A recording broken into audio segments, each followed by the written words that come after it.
raining here in Cleveland, Ohio, for this AFC Central Division confrontation between the Cleveland Browns and the Cincinnati Bengals. Hello, everyone. Along with Gene Washington, I'm Sam Nover. We have a couple of teams today moving in opposite directions. In the AFC Central Division, the Cleveland Browns have won 5 of their last 6.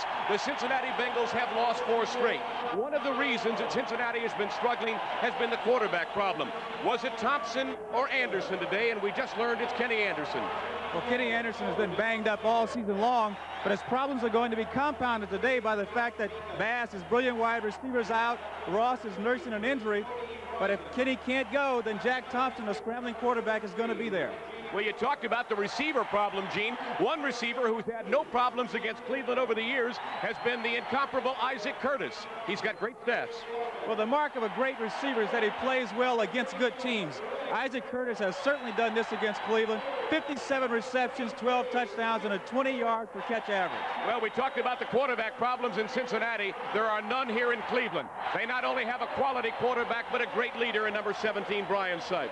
Well, Brian Sipe is a number 2 rated quarterback in the NFL, a great leader, the heart of this Cleveland offense, and he's a guy that must get them started today and get them started early against this young but very aggressive Cincinnati defense. Gene, as you well know, most of the talk in Cleveland in recent years has been about their offense, and justifiably so. But the defense this year has come alive and played much better football than perhaps anybody thought. And I know you believe it's a 3-down linemen who are the key. Well, these guys have done a great job. Alzado and Marshall Harris have done super on the outside, but the guy in the middle, Bradley, has just been awesome. Last week against Pittsburgh, Western came up and said, "Who is this guy?" Well, you know, the Cleveland Browns are very much alive in the AFC Central Division race, and they control their own destiny. They have 1 game left against Cincinnati after today, 1 against the Houston Oilers. Cincinnati, on the other hand, has a chance to become the spoiler. They're a 3-8 football team, but they could make it awfully tough for the Cleveland Browns down the stretch. We'll have more of our pregame report from the Cleveland Stadium in just a moment. The executive producer of NFL 80 is Don Ohlmeyer. Today's show has been produced by David Neal and directed by Bob Levy. Technical director Sal Nikita, associate directors John Filippelli and Mike Eilbaum. Coming up next from rainy Cleveland, it's the Cleveland Browns and Cincinnati Bengals.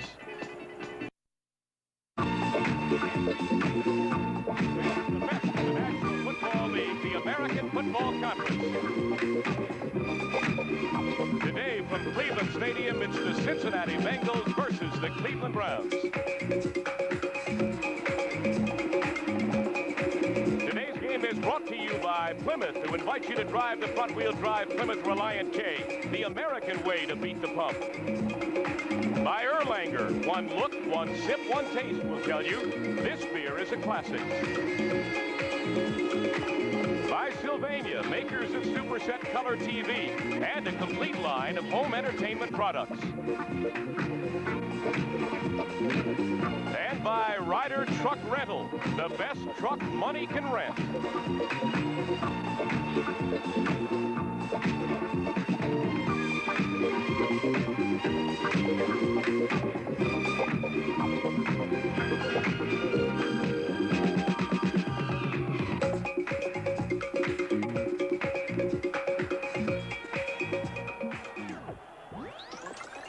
Welcome to rainy Cleveland, Ohio, ladies and gentlemen. Sam Nover and Gene Washington. We are set for the opening kickoff. It's the Cleveland Browns receiving and the Cincinnati Bengals kicking off.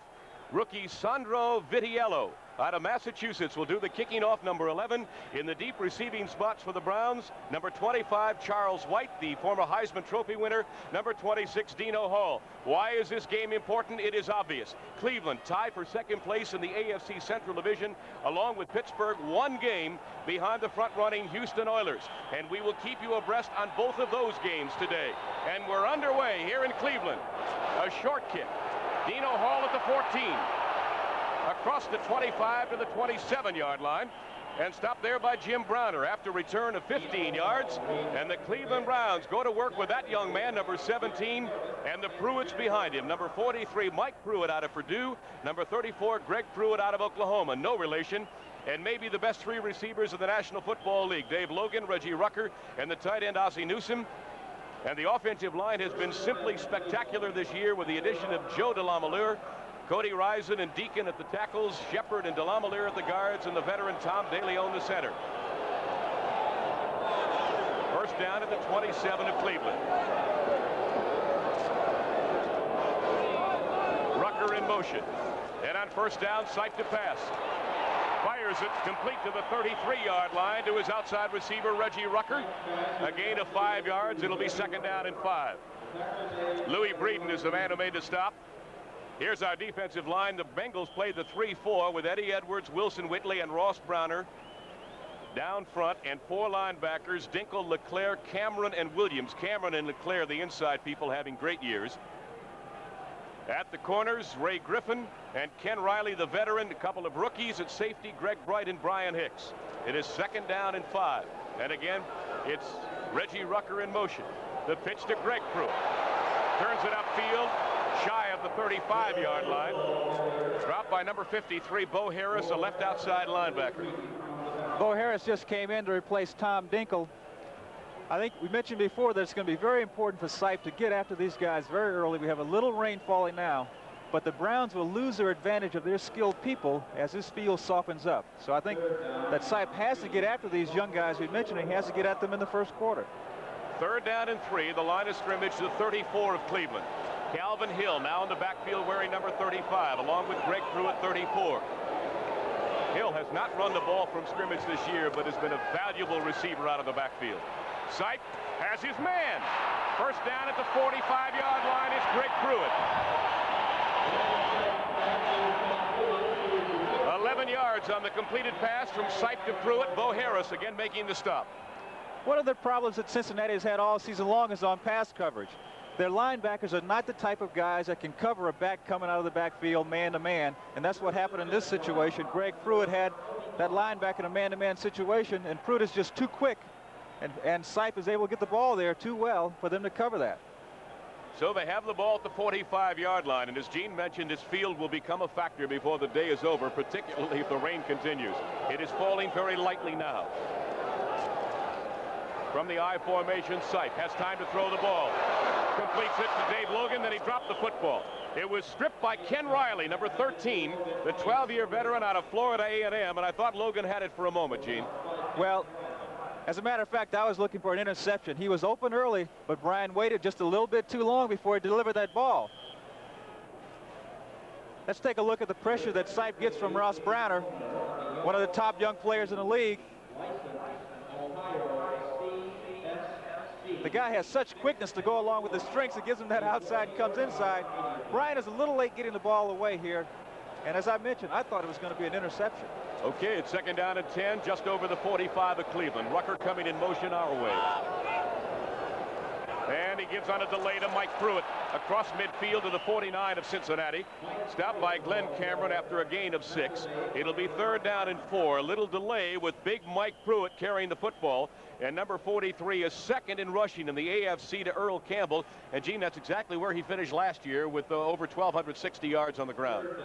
I talked to Calvin Hill early in the season, and Calvin said that Mike Pruitt last year, along with Ozzie Newsome, those were the 2 best players on the team, and that's really saying something when you have a guy like Brian Sipe on your ball club. But that just shows the kind of contribution this guy makes for that ball club. On third down and a long 4, Mike Pruitt comes out. Calvin Hill, 35, goes in. The receivers, Rucker and Logan. Over the middle, it's Hill for the first down to the 41-yard line. And Sipe appears to be taking what Cincinnati is giving him, Gene, and they're giving him everything underneath. In this particular situation, Cincinnati went into what we call a double zone. That means the halfback, the corners on each side come up and take the short zone. Both safeties go back and take the deep outside. But when you have Calvin Hill in your backfield, that's just like having 3 wide receivers. Calvin Hill is like a very quick tight end. They've got a 3rd wide receiver on Ozzie Newsome, so Hill would be like having a 4th wide receiver. A gain of 9 on the completed pass. Let's call it the 40-yard line of Cincinnati. And Sipe is taking him right down the field. Mike Pruitt, Greg Pruitt, the backs. Throws it to Logan, out of bounds.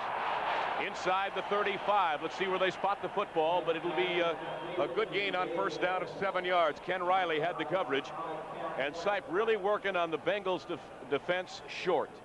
That was a beautiful read on Brian's part. What happened was Ozzie Newsome went down in a short little hitch pattern about 6 yards and just turned around if they had rolled up into that double zone, he was going to throw the ball to Newsom. But they didn't come into that double zone. Therefore, he knew that Logan was going to be man-to-man on his guy, and he just ran a little quick 6-yard out, wide open. You see the sign in the background, Cardiac Kids. They have been everything that you would expect in terms of excitement over the last 2 seasons. Here's a give straight ahead to Mike Pruitt, bullying his way to a first down at the 30-yard line. He's got it with about a yard to spare.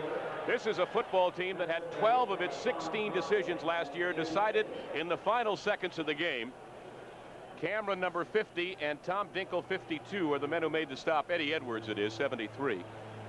And then, of course, Cleveland Brown fans remember all too well just a week ago today that heartbreaking loss with 11 seconds to go to Pittsburgh. It's a game they wanted desperately and had in the palm of their hands, Gene.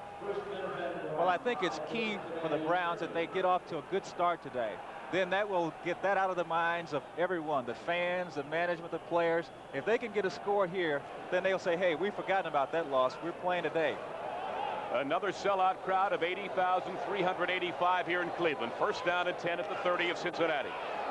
Sipe again has all day to throw the ball. Now the pressure's on and he's dropped back at the 40. The nose tackle, Wilson Whitley, 75, was shot out of nowhere. A loss of 10. And it appeared that Sipe had all the time he wanted, but the Bengals with good coverage in the secondary. Well, you have to give credit to this Cincinnati defense. Sipe goes back there. He has time to eat lunch, but there's no one open. They're in there. They're 3-4. They're only rushing 3 guys, so they have everybody in the backfield. Sipe does the right thing, though. He doesn't put the ball up for grabs when he's down in this position. He did the right thing. Don't give it up now. That is just the 17th sack this year for the Cincinnati Bengal defense. It is second down and 19 at the 39. Sipe to throw it again. Over the middle, complete. Inside the 30-yard line to Mike Pruitt out of... Or is it Rucker? Number 33, Reggie Rucker, and not 43. Reggie Williams, 57, and Bo Harris combined to make the stop, but they got 12 of the yards back, so it'll be third down and about 8. Let's take a look. Bryant's dropping back to pass, and what he's looking at is 5 defensive backs in that Cincinnati backfield. He threw it the only place he can get it, which is right over the middle. That was Reggie Rucker's 400th career reception, so it's one he won't soon forget. Cleveland has held the ball for over 5.5 minutes here in the first quarter. Third and 9, Calvin Hill in the backfield, number 35, with Greg Pruitt, 34, and everybody's out. The chase is on. Sipe throwing for the first down inside the 25-yard line. The receiver is Dave Logan, and that will be shy of a first down. Ken Riley is the man who made the stop, but it'll be 4th down and about 3 yards to go. Logan did a beautiful job on this situation. He ran his pattern, and he saw that they were in a zone coverage. Everybody's down there, and he came back, and he caught the pass and did a super job just getting back to be able to get the ball. Here's our first score of the day, Gene. Franco Harris, a 2-yard run. Pittsburgh jumps on top of Buffalo 7-0. Here we have a field goal attempt at 40 yards by Don Cockcroft. It'll be Paul McDonald holding, number 16, the rookie quarterback. A 40-yard attempt. He missed 3 last Sunday. This one is up, and it is no good. Off to the side.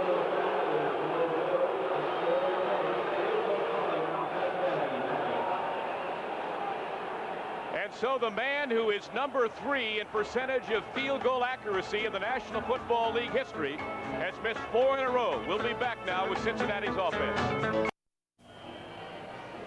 Well, he can't be very happy. He's missed 4 field goals in a row, any one of which last Sunday would have beaten the Pittsburgh Steelers. He has missed one here after Brian Sipe drove his team down to the 23-yard line of Cincinnati. So the Bengals go on offense for the first time today. Kenny Anderson starting at quarterback, and he sends his tight end Dan Ross in motion.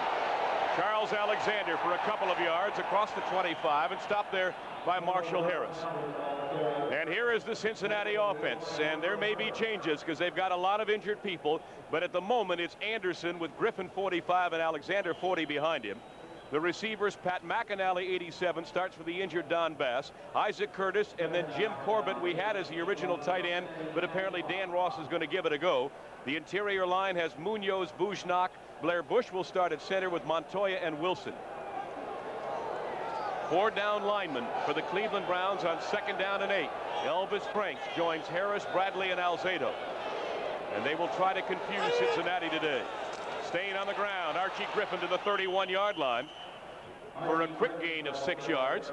It'll be 3rd down and a long 2 now for Cincinnati. Elvis Franks made the stop. As you look at the defensive front 3, but they've added 1. Harris, Bradley, Alzado, and now Franks. And their linebacking core will be minus R.L. Jackson in this series. Hall, Ambrose, and Matthews. Their secondary stands with the 2 cornerbacks, Ron Bolton, 28, and Clinton Burrell, 49. Darden and Scott are the safeties.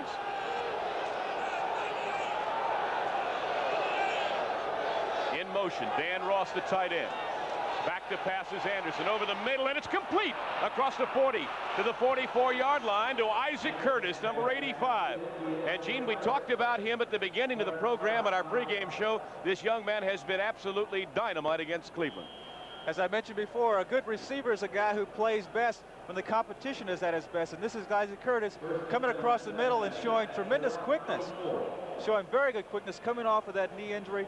Some people said early in the season that he hadn't come back all the way. I think now this guy is all the way back and wants to have his best game of the season today. So the ball spotted just shy of the Cincinnati 44-yard line. A gain of 9 on the pass from Anderson to Curtis. Some movement in that line. A flag is down. The ball carrier is Archie Griffin, number 45, and he falls a yard shy of midfield. And he gained about 5, and I believe it'll be offside against Cleveland, but let's wait for the official call. Elvis Franks made the stop. And the indication by our referee Chuck Eberling is indeed against the Cleveland Browns. The rest of the crew is umpire Gordon Wells, head linesman is Ray Dodez, line judge Dale Oram, back judge Al Jury, the side judge Dave Perry, the field judge is Charlie Musser. Here's Mr. Eberling. Offside, defense, number 77, first down. Lyle Alzado offside, first down and 5. Lyle is a little anxious, but he's a guy, he's an inspirational player. You know, he's a guy that they look for to get things going for them on defense. Oliver Davis, 21, has replaced Clinton Burrell at right cornerback. Griffin on the sweep.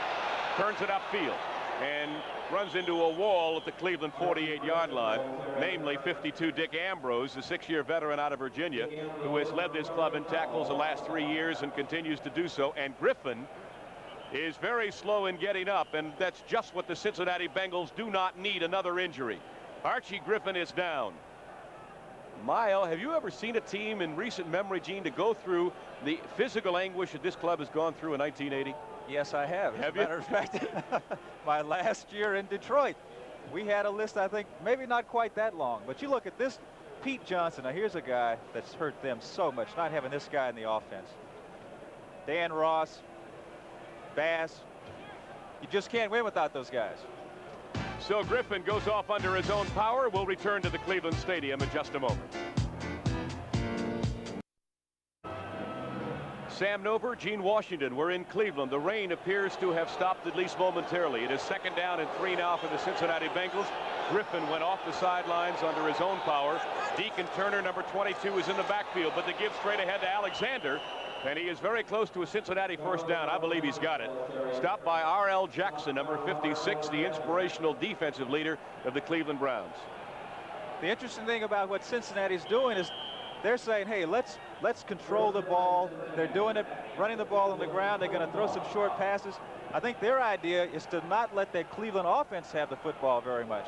And this is something they haven't been too successful in the past. They've had their defense on the field a lot, but they're doing a heck of a job right now. Alexander 40 and Deacon Turner 22 are the setbacks behind Kenny Anderson. From the 45 of the Browns. Pump fakes, wants it all, he's got a man, it's Kreider, and it's almost picked off. Steve Kreider, the intended receiver, and Oliver Davis closed very fast on the football and almost had the interception. I'll tell you, Oliver Davis made a great play because the position where he was, he had a very good chance of interfering. He had to come across Kreider to knock that ball down. And in that situation, I'd say half the time that defensive back is going to interfere with the receiver. He was in good position, but he had to come all the way across and made a great play to get there and not interfere and knock the ball away. Kreider has but 3 catches this year, but he's averaged 25 yards of reception. The word on Archie Griffin, he was just stunned, and he will be back today. That's good news for Cincinnati. 2nd down 10. 4 down linemen for the Browns, and the give is to Deacon Turner, trying to find some room, and he kind of burrows his way to the 40-yard line. Stopped there by Ambrose, 52 again, along with Tom Darden, a free safety. So a gain of about 5. Let's call it third down and a very long 5 now for the Cincinnati Bengals, just shy of the Cleveland 40-yard line. What would you do, Mr. Washington? Well, this is that in-between situation. You know, you're too far to play action. I think you have to drop back and you have to throw the ball. Play action's not going to be any good. You're too far to run with it. So you might have a screen or a draw play or a pass. Only one setback behind the quarterback, and that is Alexander. Here's a throw, and it's intercepted by the Browns. Oliver Davis knocked out of bounds up around midfield, and a flag is down.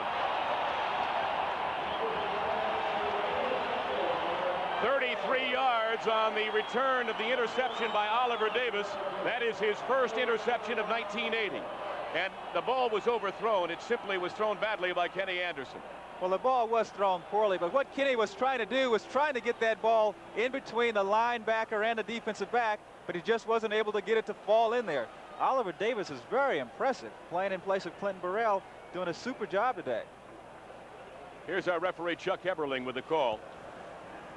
Personal foul, clipping, number 94 on the run back. First down. Well, he's not used to blocking, Elvis Franks. That's all. He's a down lineman defensively. What does he know about blocking? They have those offensive guys hitting them so often. Whenever they get a chance to reverse the roles, boy, they go after it. Anywhere on the body, right? Clipping against Elvis Franks, but the important thing for Cleveland is they have the football back at the 28-yard line in their own territory. We'll return with their offense in just a moment. Welcome back to Cleveland. Sam Nover and Gene Washington. It dawns on me that somewhere down the road in the next few years, NBC may have the distinction of having the only Hall of Fame passing combination. John Brody to you. Wouldn't that be nice? It'd be a lot of fun. As a matter of fact, we're going to do a game together later in the season. That'll be great. Well, we got a good one right here in Cleveland. The Browns have the football back following the interception by Oliver Davis, and they will begin at their 28-yard line.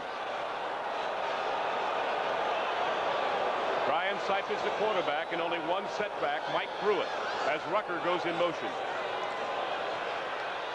And they set up the screen for Greg Pruitt. And he's brought down right at the line of scrimmage. An excellent defensive play by Ross Browner, who had come on the pass rush, smelled out the little screen out in the flat, and made the tackle. The New York Jets, on a Ken Schroy pass interception, has gone on top of Houston by a score of 7-0. That is a shock. And, of course, that's got to be good news for Cleveland fans. And Walter Payton, a 1-yard run. The Chicago Bears lead Atlanta 7-0. A couple of surprises early on today. Tampa Bay 3-0 over Detroit. Garo Yepremian, a 24-yard field goal. Here it is scoreless with 3:22 to go in the first quarter. Both teams have had long drives that have ended up with no points. Pruitt to the 33. Joe DeLamielleure leading the way. He was stopped there by Jim LeClaire, 55, the inside linebacker, a gain of 5. Third down and 5, and I know Browns fans all over the world are just thrilled to see 34 playing and running like he did in years gone by, Gene, after knee surgery. Well, he's regained that confidence. You know, one of the things when you have an injury, the injury can be physically well, but it just takes time to develop that confidence, particularly a guy who has the kinds of skills that Pruitt has. He's regained that confidence. He's running like he used to all the time. And now he's added that dimension back to that offense that they were missing for a while, that quick darting runner. He's had 17 100-yard rushing games in his career. He hasn't scored a touchdown rushing this year, but he's caught 3 passes. This one is complete, then dropped over the middle, intended for Mike Pruitt. And he would have been very close to a Browns first down. The coverage there by Jim LeClaire, the left inside linebacker, and Tom Dinkle. And it looked like he had it for a moment, but couldn't hold on. Well, Mike Pruitt hasn't had, you know, the best hands. He's become a better receiver. He's in this position now. The problem is, you just saw it, is that he looked away just before the ball got to his hands. And whenever that happens, you're bound to drop it. He wanted to run before he got a hold of it. Johnny Evans, 12th in punting in the AFC, averaging 38.8. will be kicking to Cleotho Montgomery, who has been one of the very few bright spots for the Cincinnati Bengals in 1980. Montgomery averaging 9.5 yards a return and brings this one back to the 45-yard line. A punt of only 32 yards by Evans and an 8-yard return by Montgomery. So the Bengals have the ball back. Most importantly, they have it in excellent field position. Another one of the many intertwined stories here in Cleveland is the return of Forrest Gregg, the head coach of the Cincinnati Bengals, formerly the head coach of the Cleveland Browns. He coached his ball club from 1975 through 1977. In fact, was the NFL Coach of the Year in 1976 when he led the Browns to a 9-5 record. And, of course, Sam Rutigliano in his second year. Great catch up at the 45-yard line of Cleveland by Pat McInally, 87. It appeared to me that he caught that one off his off shoulder, Gene. You said it when you said it's a great catch. Anderson's dropping back. He knows he's going to go here all the way. He sees that he's got man-to-man. Oliver Davis is playing back off of him. He's coming to the inside, and now he has to turn and dive back out to the outside and makes a super catch. A gain of 9.5 yards on the reception. It'll be second down and less than a yard now for Cincinnati. And for the second time today, the Cincinnati Bengals are in Cleveland territory. This has just been a fabulous rivalry over the years.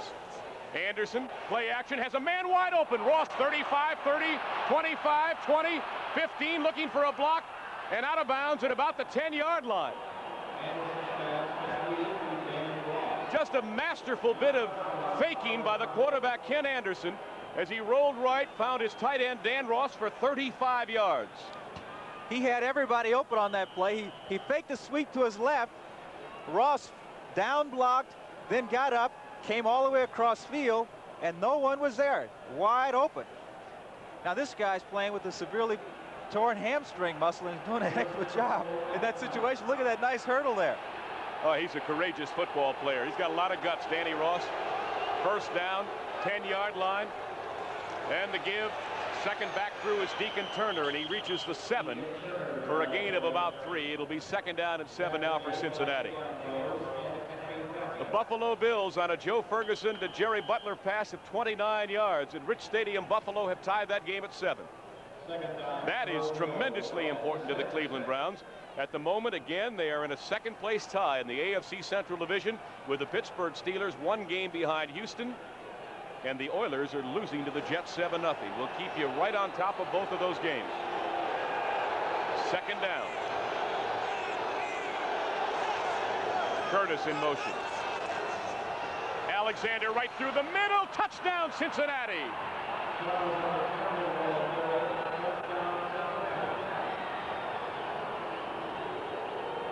Alexander the Great, a #1 draft choice out of LSU, scoring only his second touchdown on the ground this year. Let's take a look. Alexander is a very good blocker, but this guy has tremendous strength for a back, particularly his size. He's not as big as some of the guys like Earl Campbell, but you can see here he gets hit on about the 2-yard line, and he says, I'm getting into the end zone, guys. If you want to come along for the ride, fine, but I'm getting into the end zone, and he did. Here's the extra point attempt by Vitiello, number 11. This guy is ambidextrous. He can kick it with either foot, and his left-footed kick is perfect. 55 yards in 4 plays. It took the Bengals but 1 minute and 34 seconds to get the first score of the day with 43 seconds left in the quarter, and they lead it 7-0. You know, you talked about Alexander, Gene. He has got to be the nearly perfect running back. He's got size, he's got speed, he's got incredible strength, and they're looking for great future out of that young man. Hey, don't forget, this Thursday, 3:30 Eastern Time, we invite you to celebrate Thanksgiving with NFL 80. Our host, Bryant Gumbel, bringing you an inside look at the day's game, a special look at the Dallas Cowboys cheerleaders. Then it's exciting NFL action as the Cowboys battle the Seattle Seahawks. That's all Thursday, starting at 3:30 Eastern Time, right here on NBC Sports. In this situation now, Cincinnati's offense has gone down. They've scored. Now this defense is in a very good position. These guys are very aggressive. They have some young players on defense. Now they're going to lay their ears back, and you can believe those guys are going to be coming. You know, they get fired up. You get some guys like this that get fired up, they can raise havoc with anybody. Let me take you back to what you said on that first Cleveland drive. You kept repeating, Gene, how important it was that the Browns get something out of that drive because they had to prove to themselves that the stigma of last week wouldn't hang heavy this week. They didn't get any points. Well, you're absolutely right. Now the momentum, we always talk about momentum in football, but I tell you, that's something that's very valid. It changes a lot in the football game. The momentum is certainly on the side of Cincinnati now. It's going to be really key as to how Cleveland responds in this drive. That extra point was the first one in the National Football League career of Sandro Vitiello. His kick to the goal line, Dino Hall to the 15, 20, 25, and reaches the 30-yard line with reckless abandon. Little Dino Hall, number 26, only 5'7", 165 pounds, out of Glassboro State. We have a flag down. Yep. There is a penalty marker, and they're talking it over with Tom Dinkle, number 52 of the Cincinnati special teams. Ricky Feature is not happy, number 83, and here's our referee. Personal foul. I don't know why he's not happy. It's against Cincinnati. Dino Hall is one of those phenomenons in pro football that is inexplicable, like Reggie Smith in Atlanta. 5'3", and they can play this game, Gene.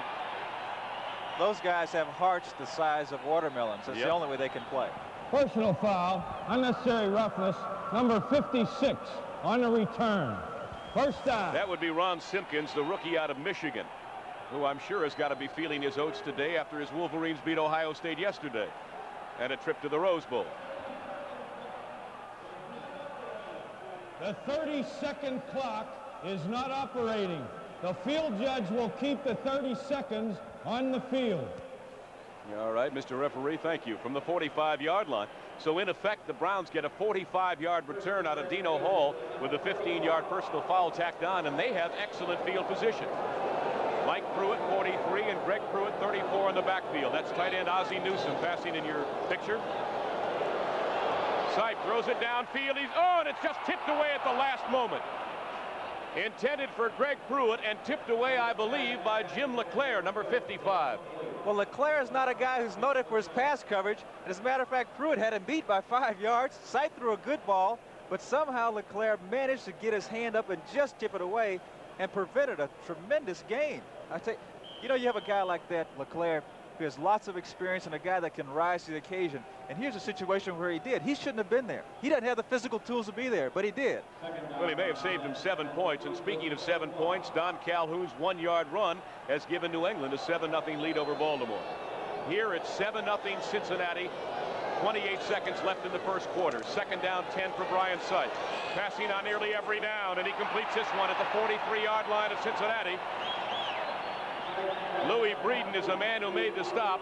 13 yards on the completed pass to Ozzie Newsome, number 82, who some people may feel overshadows Russ Francis and Dave Casper as a tight end. Sipe takes a shot just as he delivers, and this is what you call threading the needle. Ooh. Look at the concentration.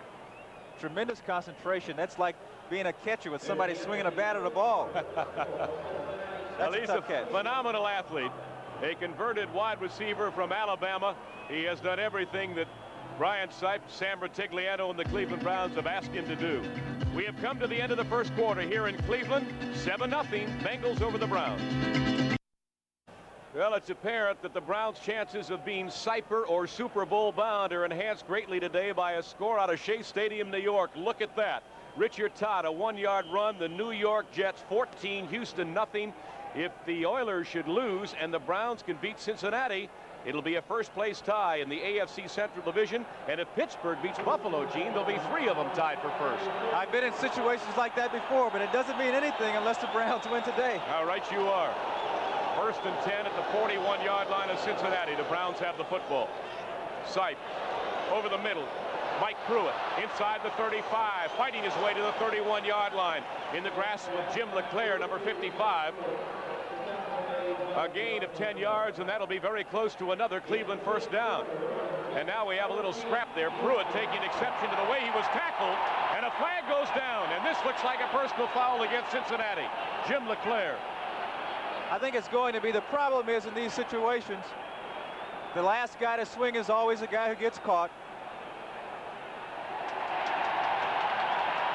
And it's going to be Mr. LeClaire, number 55, who leads Cincinnati with 66 tackles going into the game.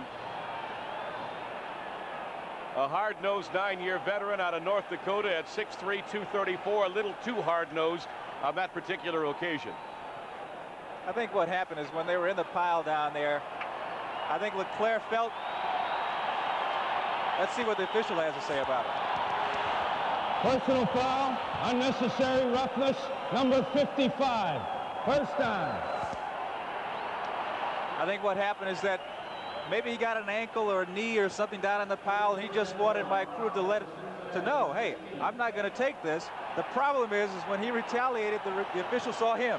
That's usually the way it works. You got that right. It's always the last guy who gets caught. Sipe has time over the middle. It's caught. Touchdown, Cleveland. Reggie Rucker.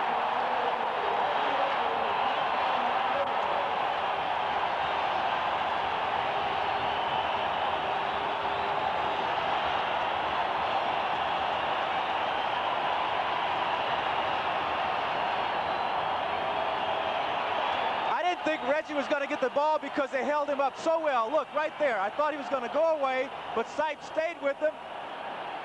Cincinnati screened themselves off. They unintentionally screened themselves off, and I didn't think Sipe was going to see Reggie. And there he is with a touchdown, giving the signal. Third touchdown catch of the year for the veteran Reggie Rucker, who's averaged 46 catches over the last 5 seasons. Cockcroft's extra point is up, and it is good. So the Cleveland Browns have wasted very little time in getting back in this football game.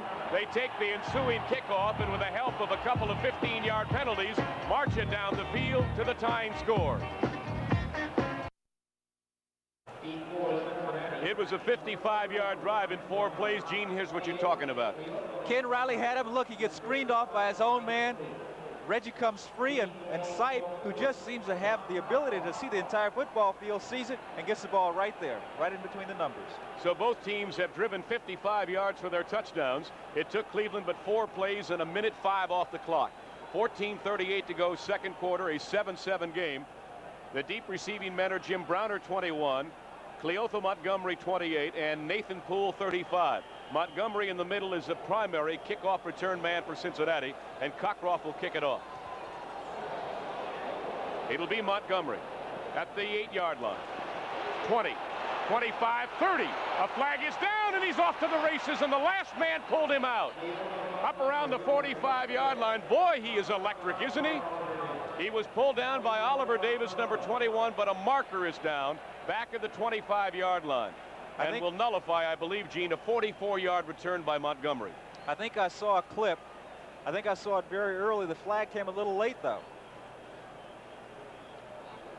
Below the waist. Blocking below the waist. I think we might be able to see it on our screen. Coming from the right part of the screen, right there. We just saw a little glimpse of it. But they open up that hole. And this is the kind of thing that can change field position in a hurry. But instead of coming out with this positive gain, now they're pushed all the way back. Here's Chuck Eberling. Personal foul, blocking below the waist on the return. Number 35, first down. Nathan Poole trying to help out his fellow return man, Cleotha Montgomery. So the story is that Cincinnati continues to be plagued by mistakes. That's 3 personal fouls against him in the last 2 minutes of play, Gene. And they will begin at their own 14-yard line. Anderson, a little out past the McAnally, complete at the 21, and he's stopped by Oliver Davis, who is all over the football field, playing both special teams and starting today at right cornerback for Clinton Burrell, a gain of 7 yards. I think that Cincinnati has decided that they're going to go after Oliver Davis. He's a guy that they want to pick on, and Anderson threw that ball like he wasn't injured at all. I mean, he really had some zip on it, and he got it out there in fine fashion. So I think we ought to keep an eye on Oliver Davis today. It looks like this is where they're going to go, particularly if they can get Isaac Curtis over there. Second down and 3. Curtis in motion, trying to get him away from the double coverage if they can. Charles Alexander first down and more as he breaks the ball up to the 30-yard line. R.L. Jackson, 56, in his 3rd year out of Texas A&M, is a man who made the stop. But that front offensive line of Cincinnati, the much maligned offensive line, opening some excellent holes for Charles Alexander today. You've got 2 guys on the right side of that line, as you mentioned, that are doing a good job. Max Montoya and Mike Wilson. These guys do a heck of a job, and you saw there, they really blew them back and enable a guy to get outside. And Charles Alexander, we talked about his strength, but he's got that quickness. Once he gets out there, he can really turn it on. At the 30, it's first down, and the sweep is set up. Deacon Turner breaks the tackle and knocked out of bounds. at about the 33-yard line. He was knocked out by Ambrose, 52. Marshall Harris is one man who's being victimized by the excellent blocking by Cincinnati, Gene. Well, if they block this guy, they have to be doing a good job because he's a coach's dream. This guy plays a defense the way it's supposed to be played all the time. As a matter of fact, he does a good job here in that 3-4 alignment. His position is to hold his field right there, and the linebackers are the guys that are responsible for making the tackle. Gain of 3, 2nd down and 7. Mike Wilson was the man working on him, a 3-year veteran out of Georgia. Anderson through the middle. Deacon Turner, 1st down and more as he breaks that one to the 44-yard line of Cincinnati. Charles Hall, 59, is the man who made the stop. Speaking of Charlie Hall, he is now playing in his 127th consecutive football game. 11 yards on the gain. And Chicago has a field goal out of Bob Thomas, 41 yards. They continue to lead Atlanta 10-0. This is your typical Sunday afternoon, isn't it, in the NFL? Look at this. Tampa Bay 10-0. Williams to Gordon Jones, 36 yards for the touchdown. Here it's 7-7. Movement. Marshall Harris jumping offside. The question is, was he drawn? I think Mike Wilson drew him off. Number 77, offense. You're 100% right. You're 1 for 1 today. Let's take a look. Moves a little early. Mike Wilson, there it is. There it is. If you have a guy like that on the other side, I'd like to get a head start too, would you? You bet. You know, every time you look at Kenny Anderson, consider the fact that you're looking at a quarterback today who is playing not only with a knee brace, I still believe he wears that flak jacket, and he's got a bruised sternum. You talk about your beat-up quarterback, the 10-year veteran out of Augustana. Look at that beautiful pass up to the 48-yard line to Steve Kreider. He was dropped right on the spot by Ron Bolton, who may be playing the best football of any secondary man of the Cleveland Browns. He's playing very well, but I think he made a mistake in that situation, at least from a receiver's point of view. Before the ball was snapped, he started backing up, and as soon as he does that, Anderson knows that he's in a man-to-man situation, and he knows that he can go there. You don't want to give it away any sooner than you have to. 2nd down and a very long 5, just shy of midfield for Cincinnati. Anderson gives on the delay. Turner tried to take it outside. Puts his head down and dives for the 1st down inside the Cleveland 45. And the Bengals moving the football on the Cleveland Brown defense that held Pittsburgh to 16 points last Sunday. Let's get down on the ground and take a look. When he comes around here, you'll see that Charlie Hall has a shot. He comes up, but he doesn't have the speed to get out there and get Deacon Turner. Comes around, Bolton comes up, puts his head down, but Turner just goes right over him and gains another 4 or 5 yards out of it. I know there are a lot of people in Cincinnati who have asked this question all this year and last year. What has happened to Deacon Turner? Why doesn't he play more? Well, he's playing today because of an injury to Archie Griffin and playing very, very well. Look at that run by Alexander. He appeared to be down at the 40, and he got 5 more yards out of the carry. 9 yards by Charles Alexander on great individual effort.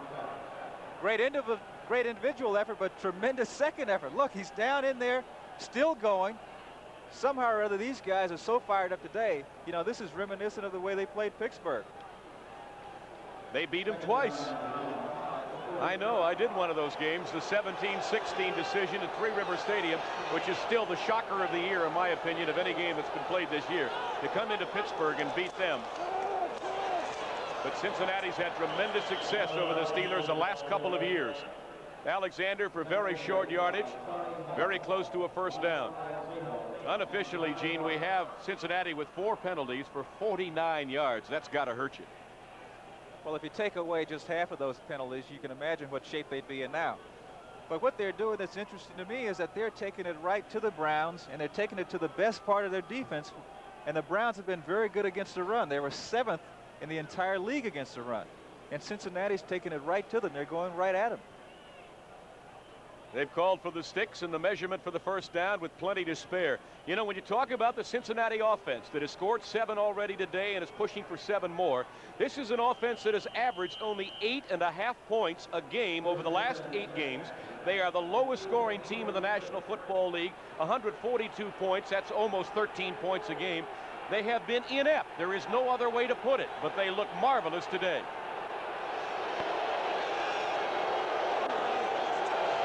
The line of scrimmage is the Cleveland 33-yard line.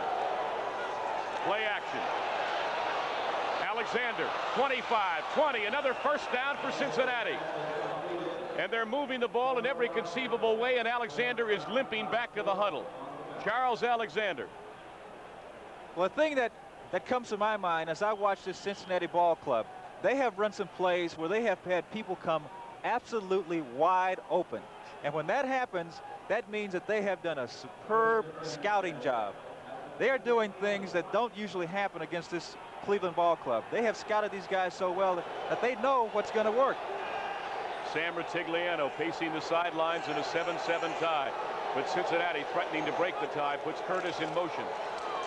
Turner, big hole inside the 15 to the 14-yard line and maybe the 13. Finally stopped by R.L. Jackson, 56. The clock continues to move, under 9 minutes to play in the second quarter, Gene, and you'll never convince me that the Browns are not suffering from some sort of emotional letdown after last week's heartbreaking loss in Pittsburgh. I don't care what Rutigliano says. I don't care what Brian Sipe told you before the game. It's got to hurt. Well, it sure appears to be that way from the action on the field. They're taking it right to these guys. Henry Bradley, the guy that nose tackled, is not playing as well today as he played against Pittsburgh. Second down and 4. Turner again hit at the line of scrimmage, struggling for a yard. Ambrose and Jackson met him at the line of scrimmage, and he may have squeezed a yard out of it. It'll be third down and about 3 yards to go for Cincinnati to sustain the drive. That offensive line has really done a whale of a job. Blair Bush, 58, is their center, the veteran, back in there today, with Bujnak, 74, and Montoya, 65. At the guards, and the great rookie Anthony Munoz out of Southern Cal at left tackle, Mike Wilson at right tackle. Munoz has had some, what they tell us, less than efficient weeks the last few weeks, but he must be playing well today. It is third down and 3 for Cincinnati. The blitz, and incomplete. Thrown just a little tall for Deacon Turner, just off his fingertips. And so Vitiello is on to attempt his first field goal as a Cincinnati Bengal. I mentioned before that Cincinnati has done an outstanding job of scouting this Brown defense. If Anderson gets this ball down there, he might run it in for a touchdown. The plays are coming wide open. They have some plays that are just working superbly today. They'll have to settle for the field goal attempt. Blair Bush is the snapper. Vitiello, left-footed, will attempt from the 20-yard line out of a Steve Kreider hold. A 30-yard attempt. The kick is up. It's blocked.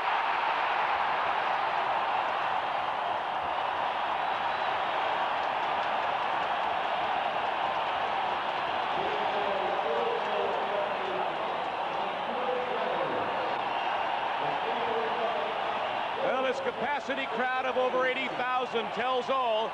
Curtis Weathers, number 87, I believe, blocked the low kick by Vitiello. You said it exactly right. He didn't even have to jump that high to block this. He jumped up and the ball hit him in the face mask, in the chest. Ball kick much too low. So the Cleveland Browns have thwarted this drive by Cincinnati. And it's got to be heartbreaking to the Bengals, who drove the football down the field and came away with nothing. But give the Browns credit. They stiffened when they had to, and they prevented Cincinnati from getting anything out of it. And they'll bring the ball out to the 20-yard line, where the Browns will have it 1st and 10. And referee Chuck Everling has stopped the clock with 7:29 to go. It is still 7-7. How about this for a football game? These are two teams that have split their 20 previous games, each winning 10. Sam Nover and Gene Washington back in Cleveland with the loyal bleacher bums of Cleveland Stadium. They are here in the sun or the snow or the rain or the sleet, cheering their Browns on, and they've got them behind them now. They are alive and well in Cleveland in a 7-7 football game. The Browns begin at their own 20-yard line, and they put Reggie Rucker in motion. The pitch to Mike Pruitt. Trying to get outside. No, sir. Run out of bounds at the 21-yard line. Excellent pursuit by Greg Bright, number 47, the rookie strong safety, and Jim LeClaire, who is playing aroused football today. He does every Sunday, Gene. He does, and as you mentioned, he got help from number 47, Greg Bright. He's a rookie, but this guy is a big hitter. He comes to play, boy, and when he hits you, he delivers a real blow. He's 6 feet 208 out of Morehead State, is Greg Bright. It is second down, and let's call it 10 as he stepped out right at the line of scrimmage. Calvin Hill in the backfield, number 35, along with Greg Pruitt, 34.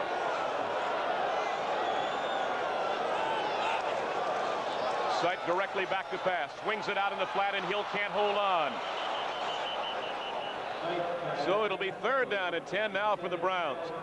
This telecast is presented by authority of the National Football League and is intended for the private use of our audience. Any rebroadcast or other use of this telecast without the express written consent of the Cleveland Browns and the National Football League is prohibited.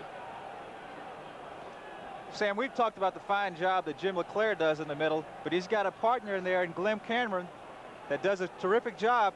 This guy has good pursuit. He doesn't have the great speed that some of the guys have, but this guy makes up for that lack of speed with terrific anticipation, which means he studies the opponent very well. Logan goes wide left, Rucker to the right on third down and 10. Calvin Hill still set behind Greg Pruitt. Sipe, now some pressure. Throws it over the middle. He's got Logan at the 35. And he dipped back trying to find some running room and is dropped on the 34-yard line. But an excellent third down conversion for the Cleveland Browns, who have converted this year at the rate of about 50%, Gene, and that's pretty darn good. Well, Brian Sipe shows tremendous courage. He drops back, and he's waiting for his players to get down there, waiting for the play to develop, and he knows that he's waiting to throw the ball to the last minute and takes a blow there right as he delivers that ball. But look at that, a perfect pass. Logan catches the ball right in the breadbasket, doesn't have to reach for it. A receiver loves that, loves his quarterback to put it right there. Brian Hicks a little late in getting to the coverage, a first down. At the 34 of Cleveland, again Rucker in motion. Sipe feeling the pressure, throws it out here, and it's caught in the near side by Mike Pruitt up around the 40-yard line. Reggie Williams, 57, made the stop, but a 6-yard gain on the pass from Sipe to Pruitt. And the clock continues to move down towards 6 minutes left in the first half. It is Cincinnati 7 and Cleveland 7. It is a surprising low-scoring football game. Let's quickly check around. Of course, Bryant Gumbel will have them all for you at halftime, but at the moment, the Jets continue in the shocker of the day to lead Houston 14-0. It is now Chicago 10, Atlanta 7. Bartkowski to Al Jenkins. And Detroit 14-10 over Green Bay. They've scored 2 quick touchdowns. Second down, Mike Pruitt through the middle. And he's dropped before he reaches the 45-yard line. Ross Browner, 79, made the stop, a gain of about 3.5. It'll be, well, now they move it ahead and spot it past the first down marker. It'll be a first down for the Cleveland Browns. Let's pause briefly for station identification. This is the NBC television network. This is WKYC TV3, television home of the Browns. Welcome back to Cleveland. Sam Nover, Gene Washington. 80,000 people are here with us, plus the participants on the field. An excellent football game. Greg Pruitt and Cleo Miller are the setbacks behind Brian Sipe on first down and 10 at the Cleveland 45. And a little out pattern, and it's caught up around midfield, almost intercepted.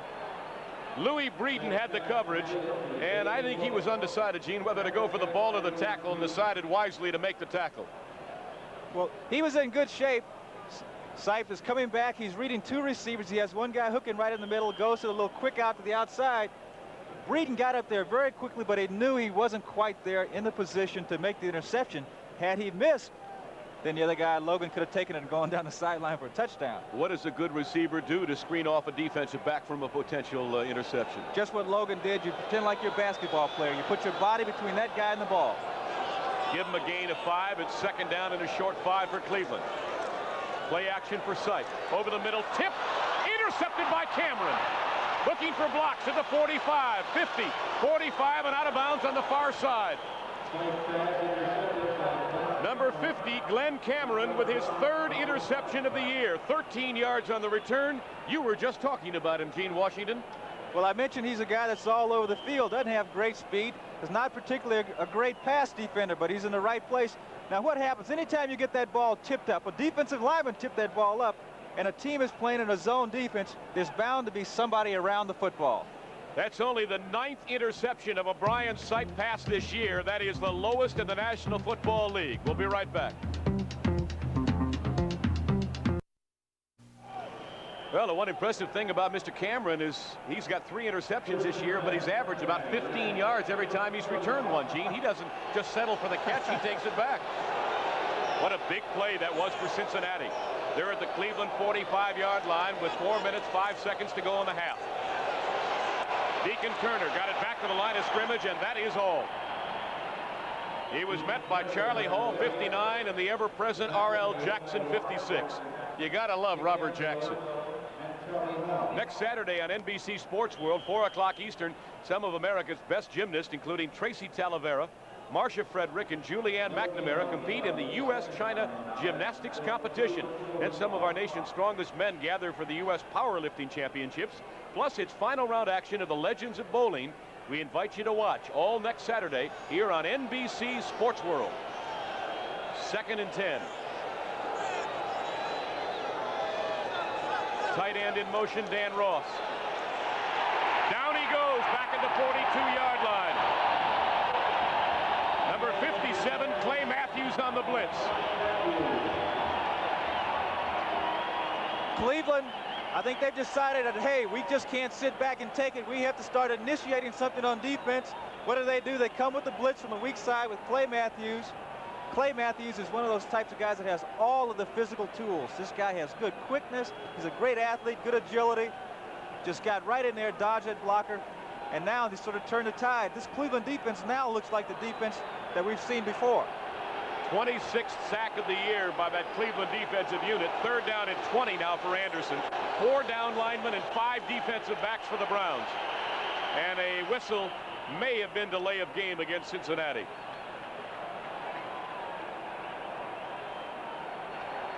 That's exactly what it is. Another 5 yards, and the Bengals falling apart here, Gene.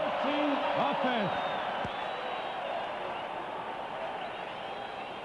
You've seen this sort of thing happen. At least I've seen it happen on teams that I've played with and teams I've played against. Football team will get something going, but invariably they'll have a mistake that offsets the progress that they've made. Cincinnati ball club played well, but these few little mistakes each time has set them back. That graphic tells you a lot, doesn't it? 54 yards in penalties against Cincinnati today. They've had 3 major calls. It is 3rd and 25, and the crowd has come alive.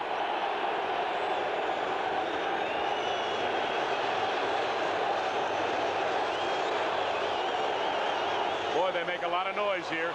Alexander gets it back to the 45-yard line. Picking up 5 on the carry. Clarence Scott is the man who made the tackle. So Cincinnati will have to be content to kick it away.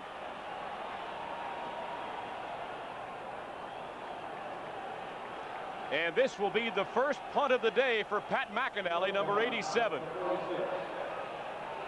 He is number 5 in punting in the AFC, averaging nearly 42 yards a kick. Dino Hall is back in single safety. So with a little over 2 minutes to go in the half, the Bengals are punting for the first time today, and they may not get this one off before the 2-minute warning. No, sir. They let the clock run down. Maybe there's a wind advantage in going right to left here, Gene. I hadn't noticed. Well, it doesn't appear to be much wind going on down on the field now. I think what they wanted just was not to have Cleveland be able to get the advantage of another timeout. So we've reached the 2-minute warning here in Cleveland. We'll be back with McInally's punt after this. Sam Nover and Gene Washington back in Cleveland just a moment ago. This crowd let out a roar that was almost deafening when they announced that Buffalo is going on top of Pittsburgh 14-7. You know who Cleveland's rooting for. The Buffalo Bills to beat Pittsburgh. At the moment, Cleveland and Pittsburgh in a second-place tie in the AFC Central Division, a game behind Houston. McInally will be punting to Dino Hall.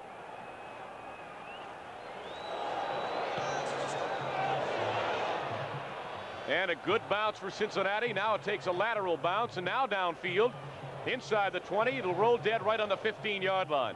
So Brian Sipe is 85 yards away from a touchdown that'll give his team a lead. A little less than that if he wants to try a cock-raw field goal.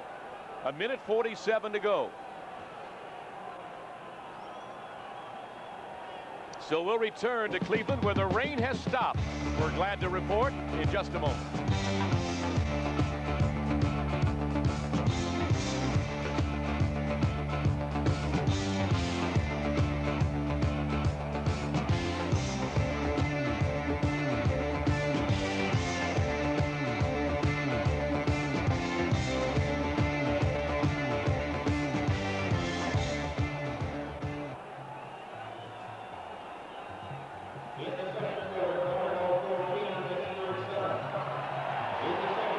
Brian Sipe unofficially 13 out of 18 in the passing department for 114 yards today. He's got the 1 touchdown pass to Rucker and the 1 interception of a tip pass to Glenn Cameron. In this situation, you have 1:47 to go. You're down on your own 15. You'd like to get a shot at a field goal, but you don't want to take any chances and give them the ball inside your own 50. Calvin Hill in the backfield with Greg Pruitt. Sipe throwing on first down. Airs it out downfield, and it's over the intended receiver, Ozzie Newsome, who has pulled up lame and now heading for the bench. He may have pulled a hamstring or something. Well, it looks like it's either his ankle or hamstring, but he was out there. He was in good position. He was open. Sipe threw the ball where he had to put the ball, but Ozzie just couldn't go there. He couldn't move. So Ozzie Newsome trots off the field and will be replaced, I believe, by Curtis Weathers as you look at the standings in the AFC Central Division. And we're getting down to the nitty-gritty now. This is the 12th week of the season. Only 4 to play after this. Every game is critical, and the Browns trying to stay abreast. It's McDonald Odom, the tight end, number 84. The rush is on, and he dumped off the screen pass intended for Calvin Hill. But an excellent rush by Eddie Edwards, 73, who forced the pass a little early. If Eddie Edwards looks like he got back there in a hurry, believe me, he did. This guy has 4.65 speed, and we might get a shot here on the replay. He almost beats Brian Sipe back there. Look at that. Look at how fast he gets back there. A guy that size that can run a 4.65 40. It's amazing.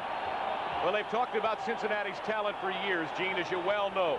They've got 28 guys on this roster who are in their 3rd year or less, and 11 first-round draft choices dot the Cincinnati Bengal roster. That's very impressive. 3rd down and 10 for Brian Sipe. They got to him again, but it's complete to Rucker for the first down. They got to Sipe a split second too late as he released the ball for the first down. And the Browns have called a timeout, I do believe, with 1:28 to go. Well, the official has stopped the clock, indicating offside against Cincinnati, and Cleveland will obviously refuse the penalty and take the play. 12 yards on the completed pass. Here's our referee. Offside, defense, number 79, refused. First down. That's Ross Browner, so the penalty refused. The clock stopped with 1:28 to go in the half. Ross Browner wants to get started a little too soon there. But Sipe, the thing about Sipe is that he's not a big quarterback. He's able to take those blows and bounce right back. He gets back up, comes right back at you. 4 catches for Rucker, 28 yards in the touchdown. They've got 3 outside receivers. Ricky Features in there. It's Rucker. 45, 47-yard line. Boy, that looks as easy as pie, Gene. Is he running that pattern that well, or is it just the Cincinnati secondary? Well, it's not necessarily the secondary, but he should give credit to Calvin Hill. Calvin Hill was able to draw the linebacker out of the path, and when he cut in there was no one there, wide open, and he got the ball right there on the money. 19 yards on the pass to Rucker. We'll be back in a moment.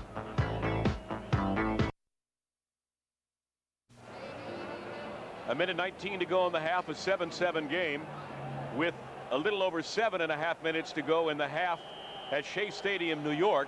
Kevin Long has scored from a yard out. You're not going to believe it. The Jets 21, the Houston Oilers nothing.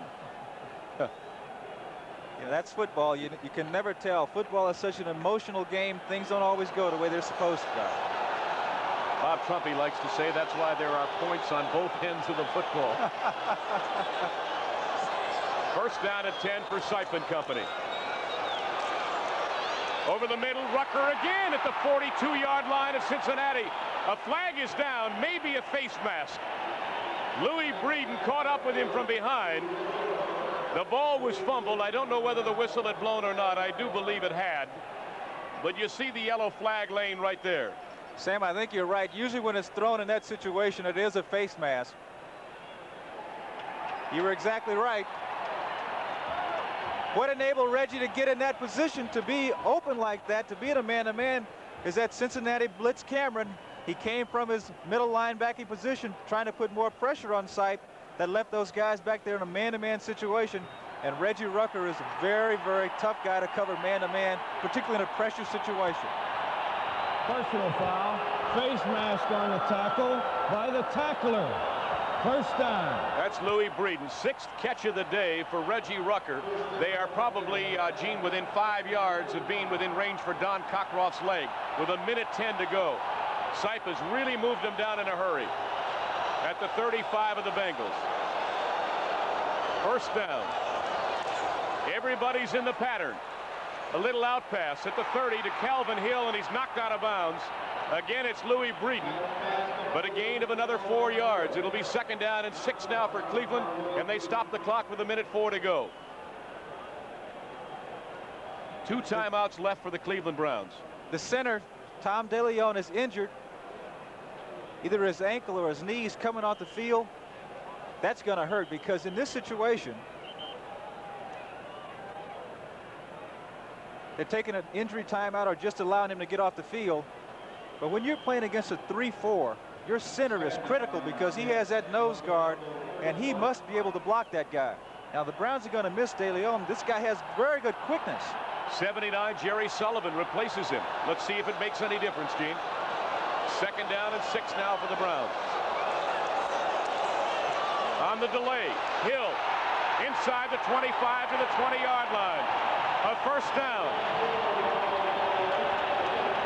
Calvin Hill's first carry of the year. I was going to say, it caught Cincinnati by surprise. It sure caught me by surprise. You didn't expect him to run the ball. Very good call. You see the clock inserted. Under 45 seconds to go. Sipe trying to conserve his timeouts. Has time to throw the ball. Now he got away from Eddie Edwards. Throws it downfield. It's caught at the 9-yard line. Calvin Hill, and they stop the clock. Or Dave Logan, I beg your pardon. Got all confused. Everybody's so excited here. Dave Logan made the catch at the 9-yard line. It's first down and goal to go for the Cleveland Browns. Sipe shows why he's a number 2 rated passer in the league. He comes back. He's looking around. He's got time. He avoids this brush. He gets out. Reggie Rucker's in the end zone waving his hands. But Sipe doesn't try to get the ball there, because someone's there and he might get it picked off. He takes the sure reception. So when we come back to Cleveland, the Browns will have a first down and goal to go at the 10. The preceding announcement was furnished by the National Football League, and we go from Sam Ratigliano on film to Sam Ratigliano live. Gene, the brain trust of the Cleveland Browns, what to do on first and goal at the 10. Well, they're going to put it in the end zone. They're going to throw the ball into the end zone. They got 4 cracks at it with 29 seconds to go if they want to take 4 cracks. Of course, they're in excellent range for Cockroft. Thrown out in the flat. It's caught by Pruitt, and he's tripped up at the 5-yard line. The saving tackle was made by Ken Riley at the 5. And I tell you, he did one heck of a job, because you get Pruitt out there that has those kinds of moves, you're facing a guy that's in a tough situation. They're taking a timeout. Cleveland. Let's take a look at the replay. Sipe comes back. He's thrown a pass that's not a dangerous pass. He doesn't want to turn the ball over down here. Pruitt goes up, makes a good catch. Pruitt gets the ball and he faces the guy. He has him where he wants him, facing him to put a move on him. But Riley's a veteran ball player. He says, hey, no, I'm going to get to you right now. I don't want you to have time to put a move on me. However, Pruitt is an excellent choice. He has scored 3 touchdowns via the passing lanes in 1980 from Brian Sipe, although he hasn't run one over. It is 2nd down and goal. The clock now a more important factor, I would think, for the Cleveland Browns, because if they try to run it in, they would have to utilize their last time out and settle for the 3, Gene. I think what they're going to do is they're going to take a shot, trying to get it in there by putting the ball in the air. Ricky Feature has just replaced the tight end McDonald Oden. So they will have 3 outside receivers, Rucker, Logan, and Ricky Feature. And the tight end is gone. They'll have 2 setbacks, Greg Pruitt and Calvin Hill. And as you indicate, Gene, they'll probably flood all 5 of them into the end zone. If I had a quarterback like Sipe, I think what I would do is get him to roll out, because he's mobile, and if there's no one open, he can run the ball in, and he has the ability to throw on the run, and it's a less dangerous pass. He's carried the ball 9 times this year for 52 yards, so he can run if he has to. From the Cincinnati 5. Rolling, throws back, and he throws it, caught out of the end zone and dropped. He had 2 receivers in the same spot, Rucker and Feature. Is that a mix-up or is that a design? Well, I don't think it's necessarily a mix-up. He did just what I thought he'd do. He drops back, now he's rolling out because it gives him a better angle to throw the ball. He sees a guy there, Reggie Rucker's there. Feature just comes over. I think he's just coming over from his side of the field. The ball just held a little too long in the air. So it's 3rd down and goal to go at the 5. He will have this last passing shot, presumably, before the Cockcroft attempted a field goal.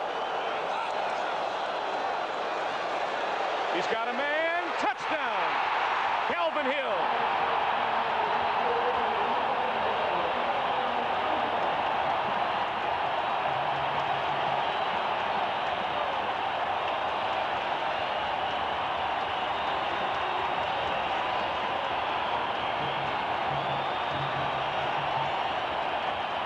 Let's take a look at this touchdown. They're basically doing the same thing they did on the play before, but there's some confusion. There's no one out there on Calvin Hill. Bo Harris, number 53, is coming to the ball game, but he's backing up into another area. Calvin gets over the goal line. There's no one around him. That is just his 20th reception of the year. Would you believe he leads the Browns in touchdown catches with 5? Cockcroft's extra point is up, and it's perfect. The scoring drive, 84 yards in 11 plays. It took Sipe but 1:42 on the clock. And with 5 seconds left in the first half, Cleveland goes on top for the first time in the game. That is simply a masterful drive, and there's no other way to put it. Well, you take the words right out of my mouth when you say a masterful drive. Brian Sipe just looked fantastic. Of course, he has the tools to go along with it. Reggie Rucker playing like an all-pro that he is, and they look awesome. They now have the momentum. They can go in the dressing room. In the past, they've done very well in the 3rd quarter. You know, now, let's say, we talked about momentum before. Now it's shifted back. Now it looks like they've forgotten about the Pittsburgh game, right? The 100th career touchdown for Brian Sipe, his 23rd of 1980, which puts him 2nd in the AFC to Dan Fouts, but he's got another half to play.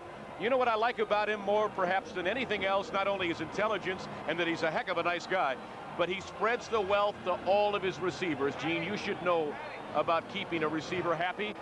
Mike Pruitt with 41 catches, Newsom 38, Logan 36, Rucker 30, Greg Pruitt 26, Hill 20. That was all coming into this ball game. Well, that's a sign of a quarterback who's smart. You know, he takes advantage of the people that he has, and he knows that if a guy's a good receiver, the guy's going to lose interest if he doesn't see that football sometimes. Andrew Mellentree was the Cincinnati football player that you saw being helped to the dressing room a little early, a rookie out of Baylor. So the Bengals' problems with injuries continue here in Cleveland. Anthony Munoz hasn't played the last offensive series for Cincinnati. Maybe the last 2. We noticed it. I think you mentioned it, Gene, just the last series. So perhaps he is also hurting. The Bengals trying to gut it up here, trailing 14-7. We'll have time for this return, and that's it. And a squib kick. Touched by one of the up men, and then Cincinnati falls on the football, and that will do it for the first half. Nope. 1 second left. Maybe they'll have time for a play.